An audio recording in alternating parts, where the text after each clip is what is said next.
अस्य श्रीगायत्री कवचस्य ब्रह्मा ऋषिः अनुष्टुप् छन्दः गायत्री देवता भूः बीजम् भुवः शक्तिः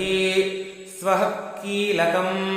श्रीगायत्री प्रीत्यर्थे जपे विनियोगः। ध्यानम् पञ्चवक्त्रां दशभुजां सूर्यकोटिसमप्रभां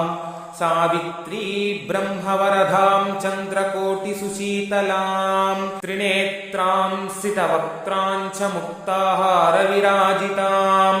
वराभयाङ्कुशकशां हेमपात्राक्षमालिकां शङ्खचक्राब्जयुगलं कराभ्यां धरती परां सितपङ्कजसंस्था च हंसारूढां सुखस्मितां ध्यात्वैवं मानसाम्भोजे गायत्री कवचं जपेत्। ब्रह्मोवाच विश्वामित्रमहाप्राज्ञ गायत्री कवचं शृणु यस्य विज्ञानमात्रेण त्रैलोक्यं वशयेत्क्षणात् सावित्री मे शिरः पातु शिखायाममृतेश्वरी ललाटं ब्रह्मदैवत्या भ्रुवौ मे पातु वैष्णवी कर्णौ मे पातु रुद्राणी सूर्या सावित्रिकाम्बिके गायत्री वदनं पातु शारदा दशनच्छदौ द्विजान्यज्ञप्रिया पातु रसनायां सरस्वती साङ्ख्यायनी नासिका मे कपोलं चन्द्रहासिनी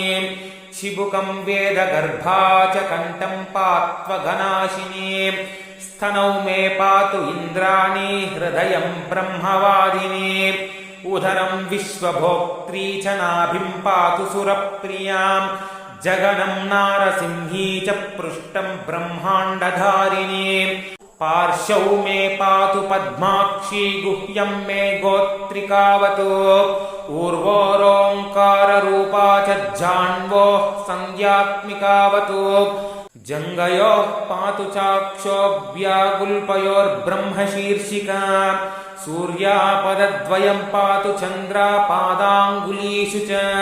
सर्वाङ्गं वेदमाता च पातु मे सर्वधानगा इत्येतत् कवचं ब्रह्मन् गायत्र्याः सर्वपावनम्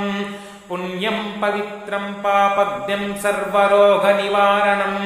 त्रिसन्ध्यं यः पठेद्विधान् सर्वान् कामानवाप्नुयात् सर्वशास्त्रार्थतत्त्वज्ञः स भवेद्वेदवित्तमः सर्वयज्ञफलं पुण्यं ब्रह्मान्ते समवाप्नुयात्। इति श्रीविश्वामित्रसंहितोक्तं श्रीगायत्री कवचं सम्पूर्णम्।